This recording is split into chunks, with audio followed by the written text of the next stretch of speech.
Welcome to the Frontline Innovation Podcast, the voice of problem solvers. Innovation isn't just about ideals. It's about dismantling the barriers that stand between people and the solutions they actually need. This is where real human problems collide with real-world constraints, where innovators don't chase hype. They study people, break problems apart, and build solutions that actually work. Because the hardest part of innovation isn't creating something new. It's building useful fixes to people's problems and getting it into their hands.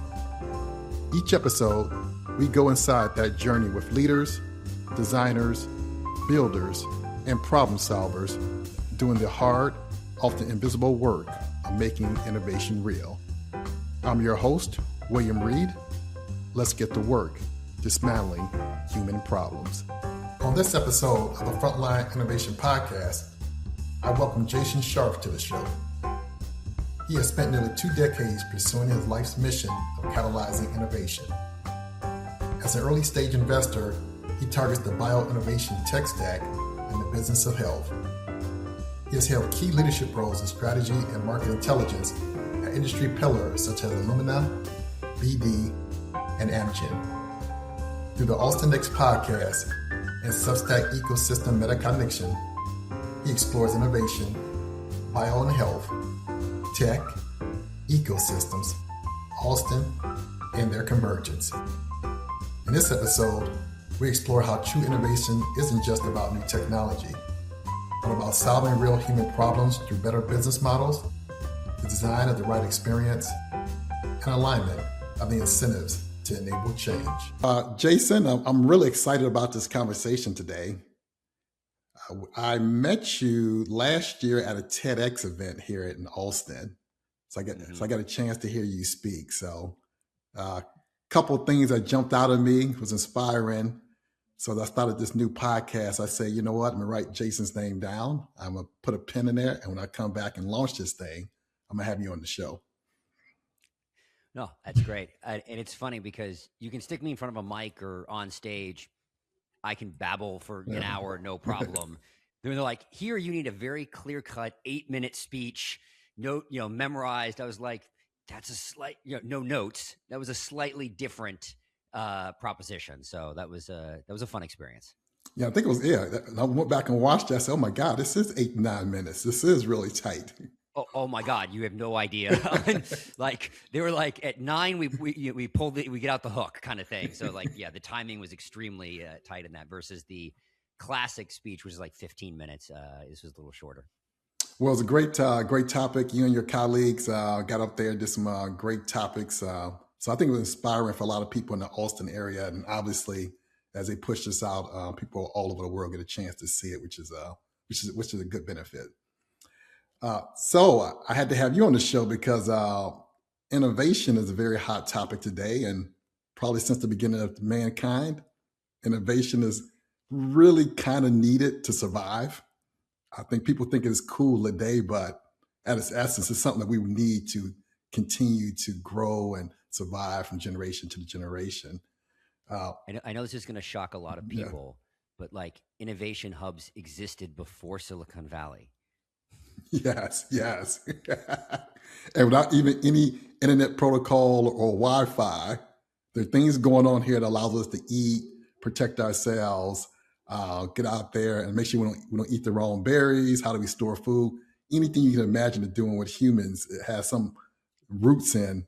We got to do something different. We got to change the way we think about it. So we're going to definitely get into that. Yeah. But I love to start the Frontline Innovation Podcast off with talking about something I love, which is Don Norman's The Design of Everyday Thing. It's a classic book. And when I read that book, it was something interesting about it was, oh my God, I'm not analyzing doors and handles every time I go outside now. So big fan of it. So we like to start off by seeing if there's any design of any product, service, or experience that you really love.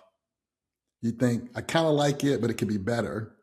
Or I just really hate it, just the way it's set up, the color, the functionality. It could be anything. Do you have anything that kind of you want to talk about today? Well, it's fun. So we own now our second Tesla, and it is amazing to me as a way to show how much innovation hasn't happened in cars and others, because we we got the Tesla, and then we have another car as well, and just some of these basic features that you think are. It was funny, like, so we had a minivan that had like walk away lock doors, right? Like, great, Yeah. like forget to hit lock, Yeah. it does that kind of thing. The Tesla also does that. We replaced the minivan with an SUV, a nice car, and it doesn't do that. I'm like, how simple is things like that? Now to the point, like my friend was joking, the Tesla actually opens the door for me when I walk up. So like, but these kind of little, you like, realize that how stagnant when you see actual change in some of the design UX, innovation in these things, you actually see how stagnant these other things are. And I think, And so yeah, like yeah. that's been great. Like just how sleek it is, how intuitive it is. And yeah, it's just been, that's kind of, I think, my new kind of favorite technology and innovation. It's always interesting when people will pick their choices. It's like, okay, something's new, but it took something old away, and that old thing kind of worked. So I want an enhancement, but don't break what I really, really love about that thing. Yeah, no, and but like as we said, when we were looking for this, what ended up leading to the second Tesla in this case was we just we drove everything else, and we were like, how do you not have what I now consider basics? And then on top of that, we use self-driving all the time. It has become such a innovation that is, now like my kids get mad. You're like, what? Why are you driving? Why are you touching the car? Like, let into it. I was like, okay, got it. So yeah, it's an interesting kind of shift there, and how rapidly we've adopted now. Like, there's a little gauge within it that says what percentage of your miles is self-driving. It's always like we're stuck right now about 51%. But yeah, they always kind of push that back. They're like, Dad, it's got to get higher. Got to get in the 90s. I love that. Well, we have the Tesla for a different reason. It's because of the door handle. I'm still hesitant when the Uber driver pulls out and he said, getting in. I'm like, okay, I'm trying to navigate this here. He said, sir, push it, and then it'll pop out. I was like, okay. Gets me every time. Well, it's funny because there are other things, just dealing with. So one of the things we have right now is like the Tesla is it'll open the door for you. It's also in the garage. Yeah. So every time I walk into the garage for another reason, it's like, hey, you need this? I've opened the door for you, like kind of thing. It's just the eager thing. Oh, you're not gonna drive? Okay, I walk away. The door closes. It's like it's not perfect yet. It's almost like this. Like, you got to think about: am I actually leaving, or if I'm like walking to put something in the garage? I don't need you to open the door for me. That's similar to the light sensor. Same thing. I go to the garage. The interior lights comes on because thinking about to go in there. So no, about to just grab something. I'm going right back out. Right. They're the smarts are getting there in some of it, but it's funny because, like, if you think about both the light sensor and the door, it's a proximity sensor is obviously how it's working, but it at this moment it can't figure out intent. Yeah, I can't figure out, like, I'm going to be in there for 2 seconds, or I'm just putting something in the garage. I'm not leaving. I don't need the door open. And it'll be interesting to see as it learns, when more and more of the AI kind of comes into play into these zones, right? Where it's like, can you better intuit why I'm there to then say, yeah, you walked past me. I walked past the door rather quickly, so I'm probably not going outside, versus like, oh, you opened the garage and getting that, maybe we are leaving, and so I should open the door. Even better, if it's really, really cold outside and you and the kids about to get in there, and it takes about 2-3 minutes to warm up, maybe you should start the heat up now before we get in there. It's funny because both, because we have, to your point, we have cooling and heating that we can do remotely, but then we forget, right? It's like, oh, if I'd done this 5 minutes ago, this would have been great. Yes. And instead, versus like, no, it's we're roasting in here or whatever, or it's freezing in here kind of situation. So again, these ways to be more anticipatory of what the intent is, and I think some of the cases, especially with like the electric cars, it can be, there's a little less of an issue of like, okay, I don't want it needs to turn on the car for the gas and go, versus okay, it just uses a little bit of the power and cools down the car, right? Yeah. Lot of optionality there, which is exciting to see what people are going to design in the future here. Yeah. So, Jason here. So you're sitting in the coffee shop, you're enjoying yourself, and then there's some people behind you talking kind of loud, and you're overhearing this conversation. Have you ever heard something that piqued your interest and you say, you know what? They got a problem there. I think I might want to tackle that. So when we talk about innovation, we got to talk about the people who are behind the innovation and what gets them going. Well, so it's funny. I think I'm gonna frame it slightly different in terms of the power of third places, because it's less. I tend to go to the same like coffee shop. I work half the time like out of one, and because I go to the same, the amount of interactions that occur because of the kind of the tight community, like it's been funny how many times like I've literally had someone was like, I was just talking about you, and there you are. Let me go bring you into. Let me talk about this kind of this conversation. And so I think that is less on those moments of I'm overhearing and I'm going to go in, but you have that connection point to say, oh, well, you have something interesting. Let me bring these kind of together. It's the mix and match. I mean, this is obviously something that, Silicon Valley does really well, just because of the scale, right? There's a certain density level that you need to have that connectivity. And then there's a great story. So Danny Crichton, who runs Risk Gaming and the head of editorial at Lux Capital, was on my podcast, I think it was last year or the year before. And he tells this great story about when you really think about these things working. In New York City, paint shops, like artist paint shops, are open till 4 a.m. Now, why are they open till 4 a.m? Because artists keep really weird hours, and they'll run out of green paint at 2.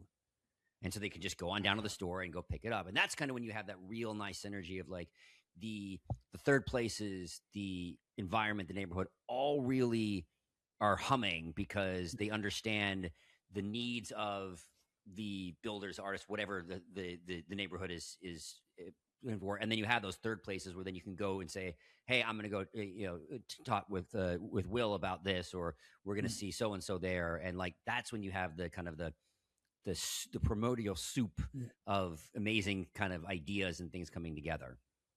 That's interesting. I was just looking at, I was at a product management conference the other day, and I was leaving the building from a college. I looked across the street, and there was this fast food restaurant place with a sign that said, we close at 4:30 in the morning. Okay, that makes sense. So I was thinking about the person who was in college, like, it's 1 o'clock, we're working on papers and research, and most places close at 9, 10 o'clock. And it doesn't really work for that particular crowd in that particular place. And I can imagine somebody saying, you know what, there's an opportunity here. We're staying open till 3 o'clock in the morning. Sorry about the dog. Good, all good. It's funny. I also had like the we'll call it the drunk food. Yeah. Where you go to college, I think determines, as you turn to 21 at that age of like when you drink and you're like, this is the food that I need. Yeah. So like, it was like, for me, I was in Southern California. It's like this carne asada burrito place that was always, that's the craving when we have that. But you have that kind of thing. You have to have it open. You have to have understand the environment, right? Because the fast food place being open till 4 a.m. is probably both a combination of I need to pull the all-nighter to the second place after we go to the whatever. Yeah. Now, what's interesting is if you see that once or hear that once, hear it a couple times, that's one thing. But if you see it in your personal life, you hear things from your family, you hear things from colleagues, you travel, and you keep hearing the same thing over and over. It could be an obstacle, a challenge, a problem, just a frustration. That's at some point where it activates somebody who eventually 3 years later, you say they started a business and he built something. So I think, but most people, if anybody can figure out how to convince my dog not to be yelling at the package delivery, that would be, great. Sorry about that. There we go. Are y'all good with that? And that's the whole mindset of the dog and the stranger. They just want to greet the person. He's a little bit of a protective one, but yes, then be able to, So if anyone can have the dog translator, that is a definite, and then getting to choose to listen. Yes. So I like to ask everybody, Jason, about this very simple question, which is not really that simple. Right? Because I think most people in today's age think technology, emerging technology, cool new things as all of innovation, right? But when we say the word innovation, what comes to your mind? How do you think about that word? Well, I mean, to your point, I stretch it as far as possible. And if you think about it, so much the widget, the technology, Yeah, whatever, right? That in many ways is like the starting point. Um, because you have to, like, you yeah, think about it, cloud computing was a major innovation, but it was cloud computing and then the creation of the SaaS business yeah, model that really unlocked everything. It didn't mm, just stop at the technology phase, right? The same thing when you think about, 10 years ago in defense tech, they changed the model. Instead of going, hey, rather than going cost plus, let's build out on our own dime the R&D, create, basically like everywhere else yeah, works, and then go and say, here's the technology that we're building so we iterate faster. We're doing different designs. And so a lot of time business model unlock, right? If you think about, I don't know if there was a paper maybe 2-3 months ago from Century yeah, Research that tanked the stock market because it's like, we're going to go out 10 years and say, okay, we're AI is doing these amazing things, and everybody has a DoorDash model, their own yeah, quickly DoorDash that they create, and that's going to be the end of all these kind of companies, right? And it's really funny because a lot of my friends who work or invest in marketplaces were just laughing yeah, because like, it's not just the technology. You could, of course, yeah, create Uber and yeah, DoorDash a clone yeah, yeah, tomorrow. But like, there's a reason there's a whole book called The Cold Start Problem. There's a reason, like, it's about like, how do you create these, incentives to bring everybody to the table in a marketplace? And the technology isn't it. Or another great example, there's a company here in Austin called Function Health, which is a, consumer health company. You go, you get your blood drawn, it gives you all this information, tells you what supplements and what to take. And I say this in the best way yeah, possible. They're like the 17th company that has tried this, right? But also, Google was like the 17th search engine. The key here, Function is just absolutely killing yeah, it because they unlocked the go to market. They figured out how to do that.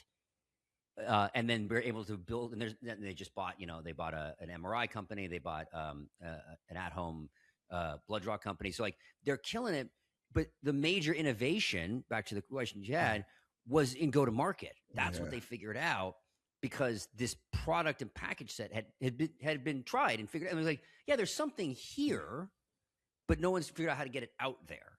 And so it really is, depending on what the stack is, how much is in the actual technological change, how much is yeah, in the business model change. I mean, that was, if you'll link to the TEDx talk, but that was the entire point of my TEDx yeah, talk was in bio and health, we are hitting this inflection point of technological change, whether it be CRISPR, which is a really easy way now to do gene editing, whether it is GLP-1s, everyone's, the yeah, obesity drug, or to the horizontal technology like AI and robotics. And the key here is you have to have business model innovation yes, and business innovation to go along with those technologies. And it's not because like there's some grand conspiracy to keep these things away from you. Clayton Christensen's Innovator's Dilemma, the entire nature of the book, the premise of the book is the large companies that are structured both operationally, financially, metrics to serve a certain type of customer can't pivot yeah, and say like, well, now we're going to completely disrupt our own business model to be able to go forth and say, great, we're going to do this now and blow it up. The number of times you can count on like one hand, yeah, right? Like the famous example in the book is IBM moving from mainframes to PCs. And they did that because one, the CEO had a spine of steel. He put it in Florida away from all of them yeah, and just protected it and said like, go basically blow up the rest of our business. And so in healthcare, it's the same thing. We have cures that are starting to be on the table, preventative care, longevity. And to say the people who are yeah, really, really good at helping chronic disease, figuring out the business model for a cure, you're asking a lot of them. Instead, you got yeah, to ask like the startups to do. You got to ask new companies to innovate in this space and say like, you've got this new technology. What's the SaaS version? What's the new business model that actually aligns really well with this? I love that, because I think not enough people pay attention to the business model. They talk about everything else around it. But the idea that you can put a $1,500 or $2,000 computer in millions and billions of people's pockets around the world is crazy when you think about it. It's like you go into a store, well, most people can't take out $1,500. And it's small, but I love it. I would have it, but how do I get this? And they realize behind the scenes, it's a 24-month loan there. And people don't think about the concept of a loan, because they say, no, I just got my new phone. So they bill you every month, right? And then something happens in a 2-year period. Somebody in the background, the financial structures, there's all this innovative financial instruments that are happening that allow people to consume a product that allow it to work today and right now. And I think we should talk more about that, is the things you don't see besides the fancy, the gizmo. Yeah, I mean, you need both on the technology side, the things that are invisible. I mean, that's when it has really become part of the culture and the zeitgeist, and just embedded, is when it just works. You don't think about back to your phone example, like all the things that make that work. But it was like, I just hit a phone call. I don't have to think about me as the user to figure that out. That's one of the things that frustrates me about health is nothing's invisible. Like everything from, do I go to the gym today? Do I eat the cookie? Like it is all these things. And so one of the things is how do you innovate to make the things more invisible, higher feedback loops, less work kind of situation? It's always the problem when you have, people talking about like behavior change. Yeah. Like it's probably easier to change the world around me than it is to get me to change my behavior. Well, I tell people, if you want people to eat healthier, that healthy item better taste, at least compete with that greasy burger. So instead of forcing people to make that decision, like I should be able to pick it up, eat it, and say, by the way. Yeah, 100%, right? I mean, going back to Tesla, right? Like that was almost the first thing. It was like, it was a cool car, the first Roadster, right? It was a cool car that happened to be electric versus everyone's like, the whole like documentary, who killed the EV1? It was a terrible car. No one wanted to drive it. Like versus the funniest thing also, like the fastest way to ever get someone to, I don't mean like show Tesla is like you test drive it and then you hit the gas pedal and you're like, holy crap, this thing goes fast. Yes. And the electric. Okay, great. That's awesome. It's a nice to have, right? Versus when the surround, to your point, it's healthy, it's green, it's whatever it is. If that is the main selling point, you're probably in a difficult situation. We've seen like climate tech generally has failed. Energy tech is booming. Yeah. You're like, I don't care. Is it coming from, solar, from nuclear, from whatever it is? The point is, are you providing power at the way that we need it? And like that is moving, especially given the demand that we're seeing right now. But when it was like the first step was like, well, it's going to be more expensive, but you'll have the nice, green credentials from it. It's like, well, then nobody bought it, right? Yeah, because the power of innovation is you don't notice it. That's it. By the way, it's cleaner. It's the same cost. Great. Yep. Then you're like, if it's at the same cost, at the very least, and has some second, third order benefits, then fine. Then you're like, I'll of course go to that. Sometimes though, like some of these, then they're at the same cost or cheaper. Like, well, then I'm like, I don't care if it's green or not. And I'm like, great, awesome. Like you make me feel great also, but I'm saving money or I'm getting more power, whatever the need base is, right? So I love it. I'm hungry. I went and ate something for $5. And by the way, that was healthy. Whoa, thank you. I appreciate that. There you go. Right. But you're like, but it was really good. And that's the thing I care about, more, right? And if you want your kids to take that medicine every day, it got to taste better. It just got to. The kid can't look at it and know, when I take that medicine, it's going to taste nasty and horribly bad. But when I take this candy tastes good, right? It literally this morning, this is what me, like, it was taking like a calcium like vitamin or something. And my wife said like, well, we got these ones too that let's see if we want to replace them. Same thing. But like the one we were taking has way more sugar than the other one. I was like, yeah, okay, great. And I tasted it. I'm like, oh God, this is terrible. I'm like, I will not, like, I'm fine to get a lower sugar one like that. But like baseline is it can't taste terrible. And that one did. So that one we're not taking that one. So this opens up a whole vast amount of opportunity when we think about innovation this way, right? So if you want to change something in the world, You have to compete with what the status quo looks like. And as we talked about, the established players have a working business model. They know what the product is. They got consumers paying. Their status quo, that's going to work. So if you want something different, right, then you start getting into the startup worlds and let's bring something innovative out there. So let's start to talk about this whole concept of, okay, I want them to eat healthier. I want the kid to take the medicine. I want to lose weight. I want more peace, quiet, whatever it is, right? We got to start by really understanding what the problem space looks like, seeing what's out there, seeing what the drivers are, and seeing what the system is, all these systems around it, to even get to the point before you can even say, I might want to design something new. So let's talk about understanding the problem really at a much deeper level. And I think the vast majority of the population, they see a problem, they complain about it, and they keep on with their daily lives because they don't go any further than that. Right. Well, it's a very subset of the population that's like, yeah, I see the problem. Okay, I'm going to do something about it. Right. Yeah. Surprisingly, I think it's bigger than you think in terms of, I want to fix the problem and I can maybe fix that in my own life versus the broader of like, I'm just going to go out and solve this. Yeah. Right. Because it takes a countercultural, contrarian, whatever word you want to use, insight, because to say this sucks and I'm going to do something different, and usually there is some sort of status quo, whether it's a large company or whatever, you're like, okay, I'm not going along with it. I'm going to go break this status quo. Like, okay, to actually do that, that's one of the, when you think about a lot of the B2B SaaS, people kind of get a little, crapped on because it's not contrarian at this point. It's like, I'm just going to go build this slightly better app, this slightly better, and he's like, okay, it was something different when it was 20 years ago. It was, you're like, we're changing the entire way that we're doing this.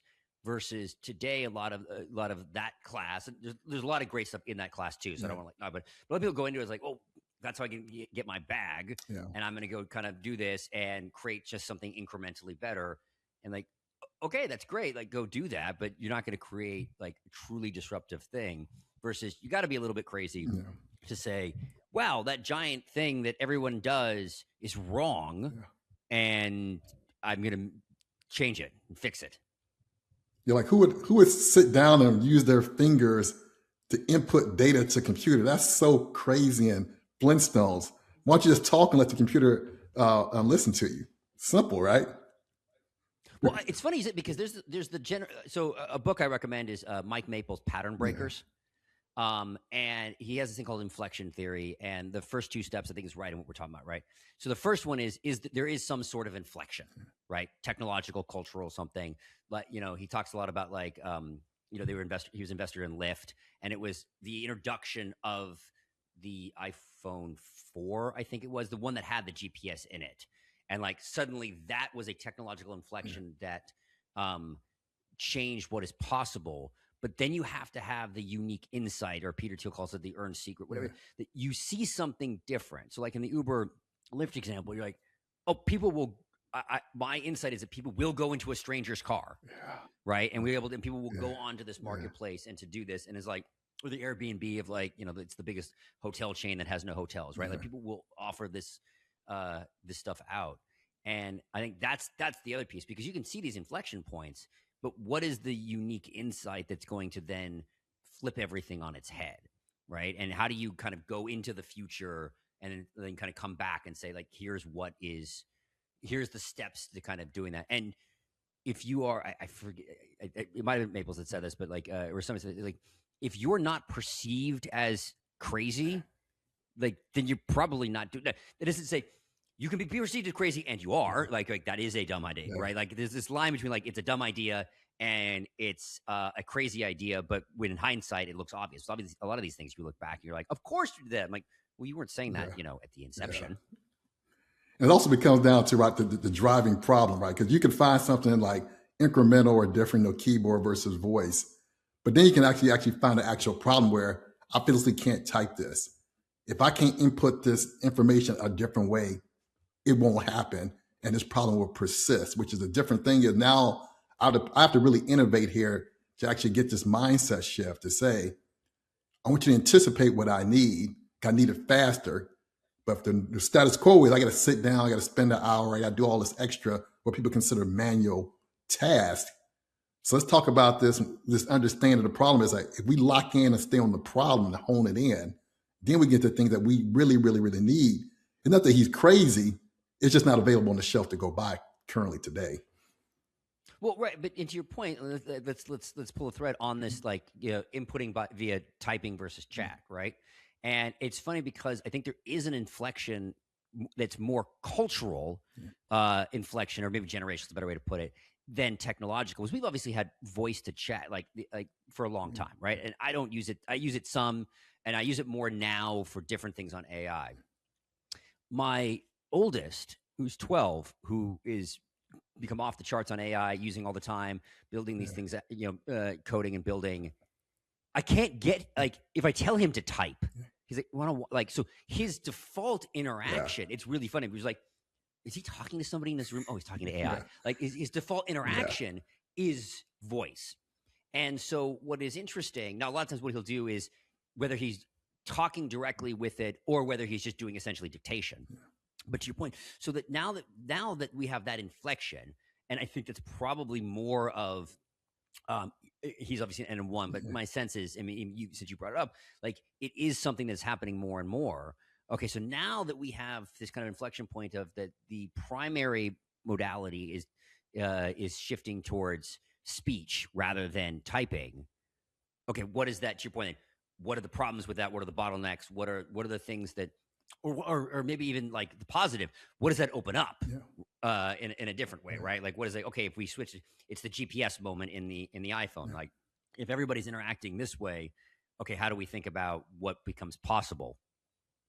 Yeah, and I like that. So we got this full world of possibilities, new enablement. You got these unmet human needs over here. And you have to have somebody say, you know what, I think I might be able to connect here, because if there's a possibility here, can I apply this to this problem space maybe differently, or think about it something different? That's where you say, this person's crazy. Like, why do you want me to stand up to do my work? He said, well, it's crazy for you to sit in a chair and do work. It's a standing desk. Like a standing desk? That's silly. Who want to stand? You have to sit down in a chair and you get this thing rolling out, and millions of these things are being sold all over the place. Now people are standing up working. This is a standing desk. Oh, man, yeah. And so it doesn't make any sense. Like, oh, there's another way to work. Or maybe it's a physical issue, maybe, or just maybe a preference. So those possibilities now say I can design it differently. I can still do my work. I need a place to work, but I don't need to physically be in a certain physical orientation there. Yeah, and it's different because, like, I think it's Steve Jobs. He had the famous quote. I don't know if it's powerful, but it's like, if you asked people in the late 1800s what did they want, they're like, I want a faster horse. They wouldn't have said I wanted a car. And it's this balance between understanding, the jobs that are needed, the real problems, like the whole thing, like nobody wants a hammer, nobody wants a drill. They want a hole. Yeah. And so like understanding, that, and then because whatever you may be designing may not fit in any of the things. And you do have to go to your point. Like, you're like, who would ever use a standing desk? And then you're like, oh, now I like, once I see it and putting out in the world, and understanding the cardiovascular benefits and all that kind of stuff of being able to do that, it becomes, I think, the more powerful thing. Yeah. And by the way, the future of that whole hammer and nail thing will be well, we'll just have a service where they come and install the photos for you yourself, and every month they come out and swap them out. And then somebody said, no, that's still primitive. We're just going to have displays of the entire new modern home. We can display what you want anywhere on any wall in the entire home. That's the way to do it. You don't need the nail in, put the nail for the little small photo. The funny thing is I know both of those. Like, obviously, you have the art TVs and those kind of digital, like looking at the art and being able to pull, like, do that. And I also know there specifically are services that allow you to like swap out your art and and they're fitting them from very different types of the customer sets. And a lot of possibilities, right? Get different audiences. So I'm gonna do a startup specifically for one audience versus the other, and we can both coexist, right? Mm-hmm. Some are more aesthetic, right? Versus when we get back to things like healthcare, like finding a drug for a illness that's only affect a small subset, and then the business model doesn't support that. So, right. which is no Yeah, joke. that becomes one of the big issues. This is where I think so much of the in bio and health, it's business model innovations needed, because look, I say this all the time, and I get frustrated when like the people in rare disease are like, if just $5 million more on the science, and then we've solved it. I'm like, no, the issue is there's no business model right now that understands how to support 10,000, 5,000, 2,000 kind of things. But by the way, at the same time, we talk all about the potential of precision medicine. Well, okay, I'm sorry. What's precision medicine? But where it is, it's the same. You're calling it different things, but like if you get down into the N of one, I mean, whether we ever get to that or not, but like that, where it's like, okay, it is a drug specific to you or specific to me. It's all the same business model problems of rare disease. So if we solve one, we solve the other. There was an example like a baby KJ. This is a baby that they use some genetic technology to cure. It's like I think it was late last year. I think is when it was. Made all the news. It was some absolutely amazing possibility. And it's like my thought was like, yes, scientifically that's awesome. We have no business model for this. We have our biomanufacturing stack is used to building out thousands and millions of doses, not one.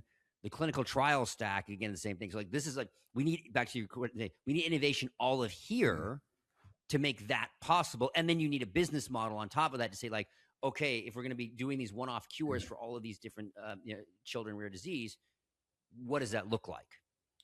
And that's fine. And like I think these are areas that are happening and innovation is happening in this case. It's so often going all the way back to your first point. We focus on just the technology, the widget, whatever it is, and like that's enough. I'm like, no. Yeah. And that's funny because when you start to give people a world full of new possibilities with all this new technology, and you can overwhelm most people, like they build a new home. So where do you want the sink? Where do you want the fridge? What type of lighting do you have? There's thousands and thousands of questions. It's like, oh my God, there's so many possibilities. This is like overwhelming. And you say, you know what? I just want to consume it in a different way. So somebody has to come by with a different business model and say, just give me your general style. We'll take care of all the details. Come back in 6 months and just build. And which they have, right? It is funny, right? Like there's the overwhelm of choice, right? When you're like, I have thousands of like there's a term for it. I'm blanking on it, but like you have too much choice and all this. It's funny because I know people who have custom design their kitchen, their houses, whatever. And not you got to think about it on both directions. And I hadn't thought about it until they said this. There's all the choice going in, and then after you're like, oh, is that the right choice forever? Because you're like that handle, that whatever. Yes. Versus like if you're doing like I just bought the house. Well, okay, that's the cabinetry that came with it. Maybe I can change it later or whatever. So it kind of goes both sides. Now, I'm not in any sense saying like you should eliminate choice or so forth. Like, but your point, like, there's the people who are gonna like, I really want to do that. There's the people to your point, it was like, do I want to, give me the vibe kind of situation? It's funny. One of the things that I use with AI right now is I'll have it because as we record this, the ChatGPT's their Image 2 model just released like yesterday. Oh, yeah, so that, and I've been messing with it a lot. And part of it just been playing with going like, based on all our chat history and my VOT, go, and to see kind of what it creates. But like we've started, we've done a couple of things to the house recently, and like, what do we want to paint this room? And literally would have if you go in our image history, it's 90 versions of that room with that color, this color, that color. And so because the cost has gone down on a lot of this stuff, that even your design choices, because it was locked, you're like, well, do I want that? Do I not want that? I'm not sure. Like, well, I can see it and play with it and be like, how do I feel about it in a much more real way than I think ever before, that you can kind of do these A/B testing, whether it's you as a company or you personally, like, do I want this or that? I love it because once you get through kind of really understanding this problem very well, and you're starting to get into reimagining what a new solution might looks like. But it's fascinating to be able to ideate at scale or very quickly to say, give me 6 choices. Let me see. Before it might have been too costly to say, man, whatever we come up with, we got to build that thing and that we locked in there. No, we can mix and match and try a whole bunch of different options up front before we had to spend all this extra money to actually start to build it and put it out in the world, which is fascinating for your imagination now. Oh yeah, I mean, I like for my podcast, like I've got some extraordinarily detailed, um, you know, prompts and AIs that I use for like, and one of them like, hey, here's the transcript. What should be the title of the episode? 85% of the time, the first run output is not the title, but it sparks something. Yeah. Like, oh well, 1 in 7, and like these things, and it's kind of like the kind of the recursive, the prompt, me prompting it prompting me. And so your point, like it really is as a brainstorming Yeah. tool. You know, when you're using it correctly, Yeah. like the issue course, like just give me a title. Yeah. Okay, Yeah. it's going to give you like that. Versus, I mean, like my prompts at this point are like pages long Yeah. in terms of getting out, because it's been continue to be refined. I literally at this point, after I've done any sort of editing or anything on a pod, I will go back and say, like, based on this entire conversation, should we be changing the prompt in any way? Yeah. Are there things that like oh yeah, you continually said don't do this, don't do this. Let's actually just encode that into the prompt. Yeah. I love that. That's so many different possibilities with that. And then I was thinking about and then if your customer comes back to you later after you deploy this new solution, put it out there in the world, like, I need to make a change. Like, okay, we got some tooling here to make some very quick changes.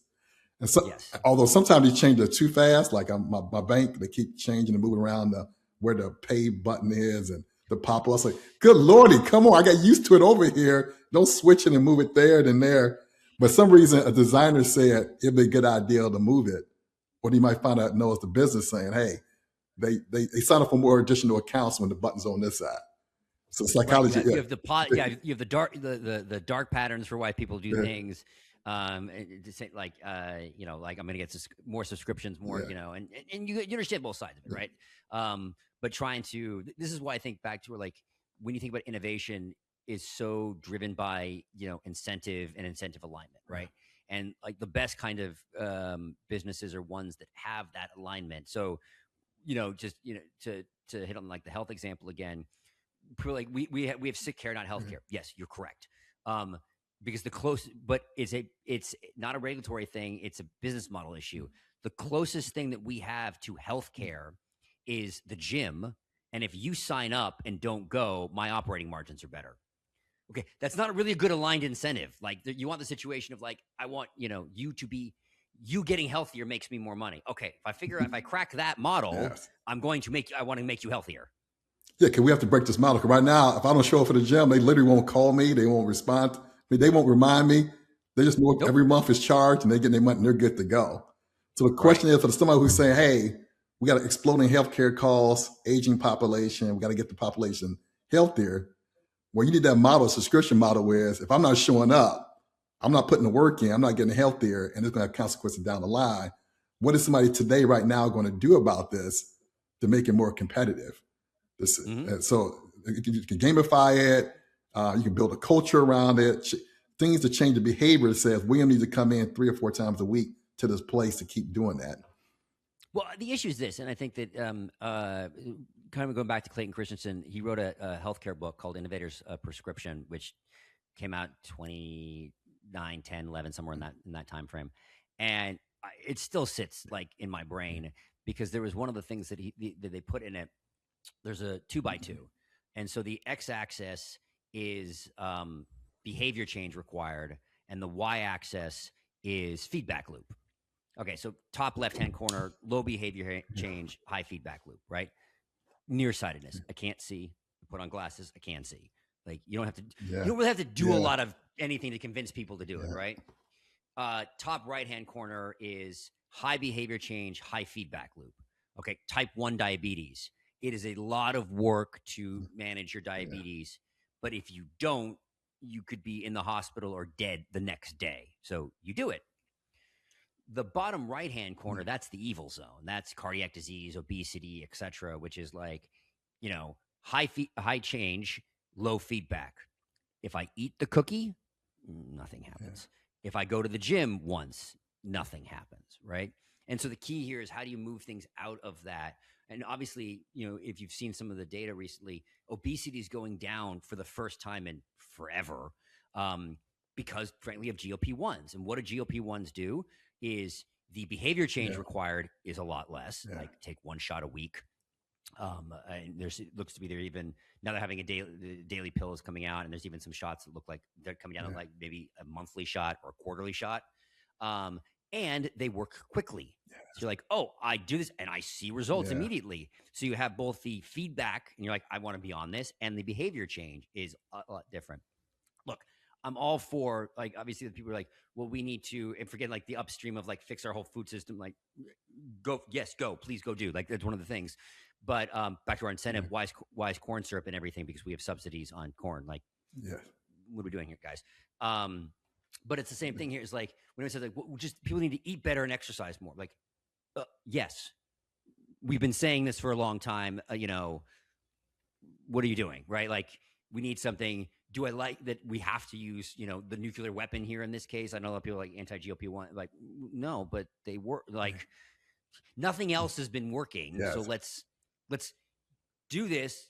Maybe there are second order consequences, that we need to then deal with. Okay, but let's deal with a healthier population on these consequences, and then some of them are going away. Like when people are talking about like the, there are negative side effects both on the like people don't work out, and so like the muscle wasting, or there's the the nausea, there are different gastro issues. I'm like, well, they're gonna fix that. Like, this is the worst it will ever be because you fix it, and they're making 40-50 billion a year. And on top of that, back to our model innovation, this is the first drug. So normal ways that a drug works in terms of they get adoption, and then as it's getting more clinical adoption, the price goes up, because the number one category, according to the CEO of Eli Lilly, for them of this is cash pay. So it's acting like a normal market-driven product. So you are seeing prices drop dramatically. So like Ozempic came out and it was XYZ price from Novo. Then Zepbound, which is Eli's drug, came out, which is better. Well, the only move that Ozempic had was to cut price. And it's transparent. You're like, how much? Like, you just tell me how much it is. Then you had, Ozempic or Novo had their pill come out. Zepbound dropped its price. Eli just had their pill come out. So like you're seeing these kind of continuous kind of race to the bottom, which of course then democratizes the drug so that more people can have it and be able to do things, which is unlike everything we've had in bio and health before, right? It's always higher and higher costs. And this one obviously has great side effects of a non-obese population, has less cardiac issues, has less cancer, has less all these things. It's an interesting thing when I start to think about the cost issue, especially the input costs. We talk about the subsidies for the corn syrup. So the question is, the healthier stuff, which is technically costs more, it could cost more because they don't have enough subsidies and through the legislative process to work through the lobbying and everything else, then take some of the input costs and subsidize it. So, and then some that's, go ahead. Well, part of it is the healthier and not healthy. Like some of it is like corn is not bad, right? It's just that once we incentivize it, it goes, it's like, well, we're going to produce so much, and now we're going to go stick it in everything, right? So, like corn, corn on the cob is like quite delicious and good, kind of thing. But yeah, it's like when you have this ability, like just take rid of the subsidies, and then just see what compete. And back to your whole point, like, oh well, this tastes better, this is good, this is healthier kind of situation, because you can't. It takes more. It takes more work to do some of these things than necessarily kind of cheaper. But yeah. Right, because they literally have to figure out what to do with it. Okay, so it's been subsidized, too much of it. Let's just put it everywhere. And the other thing is the second order effect of they innovated to keep the shelf life up, which helps with shipping, shelving, life. It's very advantageous, right? And it's very innovative, the process that they use to have something they made 2 years ago, something you can ship across the world, open up, and still eat it. It's like, whoa, how did that survive so long? Shouldn't that mold and died out? Well, they innovated. They may have some other second order consequences. But when anybody thinking about a healthier lifestyle and thinking about costs and incentives, these are things they should consider about how do you compete more to make it more advantageous. And I like the ability here, the possibilities we have here for people willing to invest, people willing to go up to the Hill and fight legislatively, maybe on some of the input costs. But in some cases, everything could be expensive. It just means the status quo just got a head start and they better at lobbying than you are. So that's where you get to the regulatory capture, right? Like, and even it's the status quo now, right? Because to your point, like having longer shelf, it's not a bad, like necessarily a bad thing, right? Like, do you want oranges all year? We ship them because we ship them from Brazil, from Florida, California at one time a year, then Brazil another time a year. So like, it's it's positive effects of those things. What ends up happening, and this is what always kind of like it scares me on is policy on from innovation is usually pro incumbent. Like you have because you say the lobby better. Like, and so instead of causing the necessary, like the greatest level of innovation for a company is driven by if we don't do something, we are going to be dead the next day, right? Like this person's kicking our butt or whatever in this kind of case. But when you then put things into the regulatory frameworks, both from a perspective of here is the small company usually can't do all of these types of things, and you have that kind of lock in, right? I mean, was it like you have to quote me on or find the right numbers, but like pre Dodd-Frank, there was like X number of percentage of banks that hold like it was like that held like 60%, and like we're gonna make this it's a saber thing, and now there's like 4 banks. That hold like over 60 or 70%. Like we've had the opposite problem, right? Like anytime we do this, it causes that same kind of thing. Or like in healthcare, there was like, we want, we have legislation that says it was the High Tech Act, which is like, okay, we want electronic medical records in hospital. This is an important thing. We're gonna put these things in.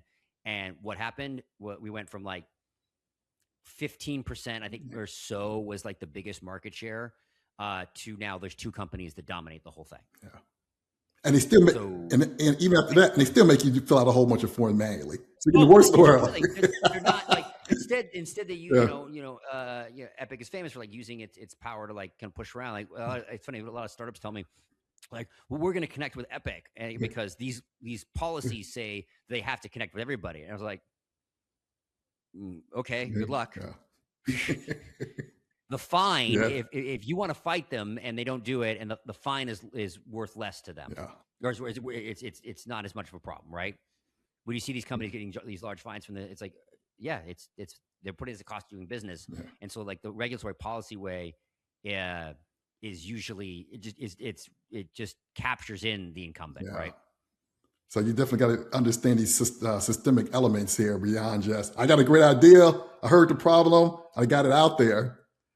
But we do need to talk about another one where, let's say you do have a good solution with a good price point. It does have value, and there are literally millions of people who would use it.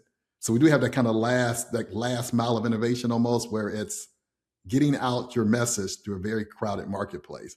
Where it's like, Jason, you just told me about something, X product or service, I never heard about it.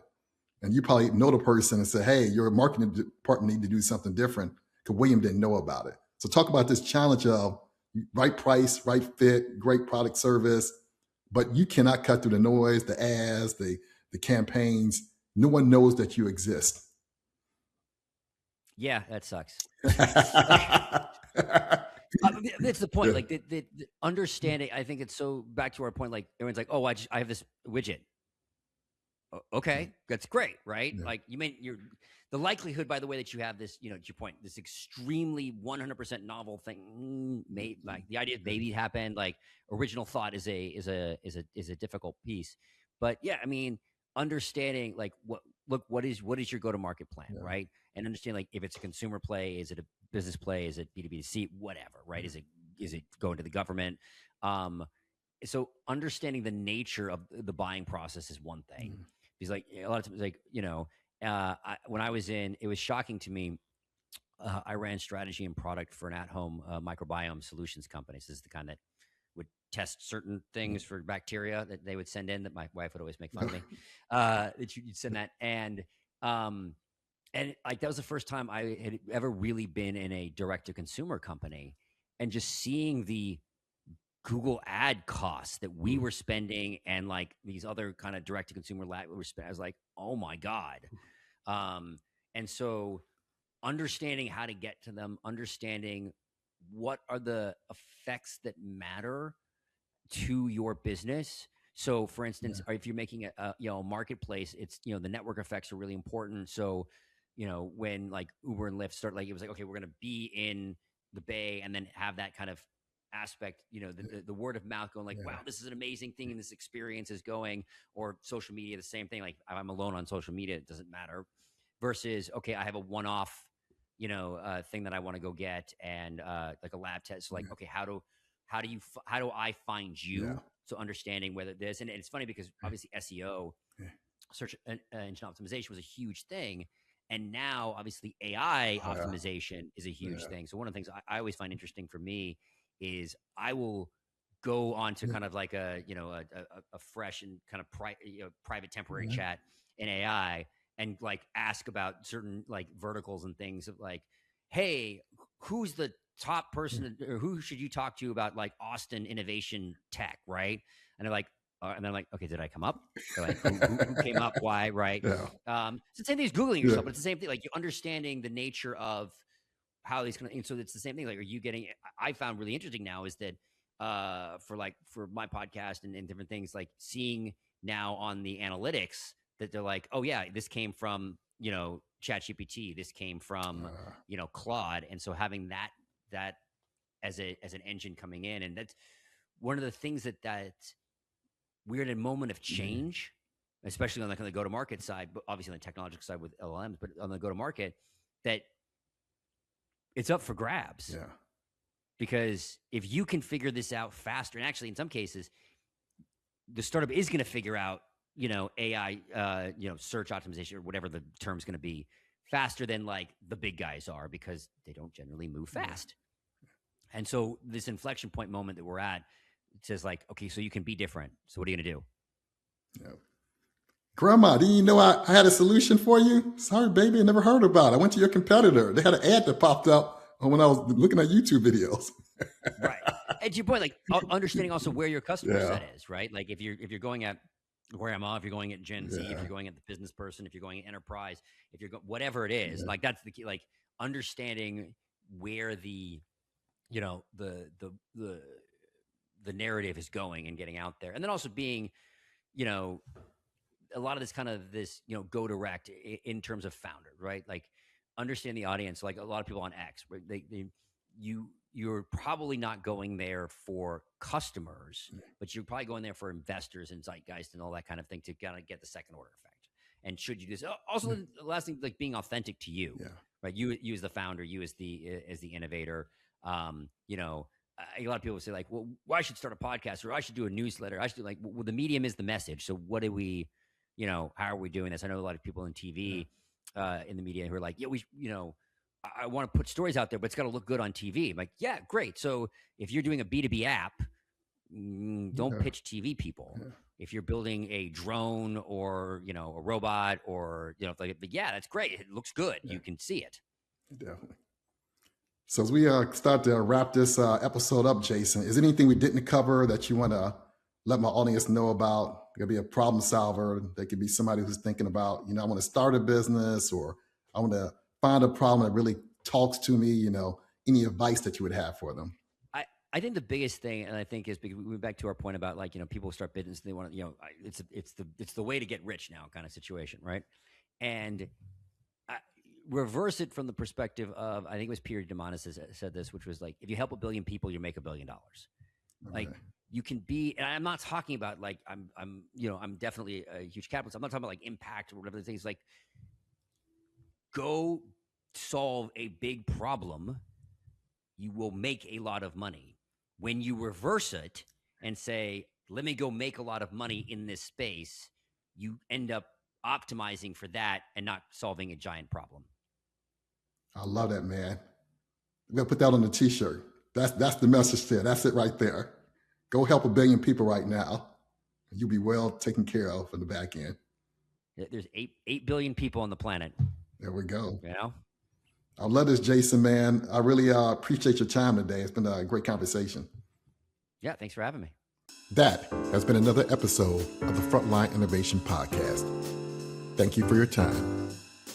Innovation doesn't end with a great idea or a product on the shelf. It continues through the realization that someone's problem was fixed after they use the solution. If this episode helped you see a problem more clearly or think differently about how solutions reach the front lines, share it with someone who's doing that work alongside you. And if you're building, designing, selling, or supporting solutions meant to last, subscribe to the Frontline Innovation Podcast, the voice of problem solvers. Because progress isn't driven by ideals alone. It's built by those willing to dismantle problems and do the work that follows. Until next time, stay on the front line and go dismantle a human problem.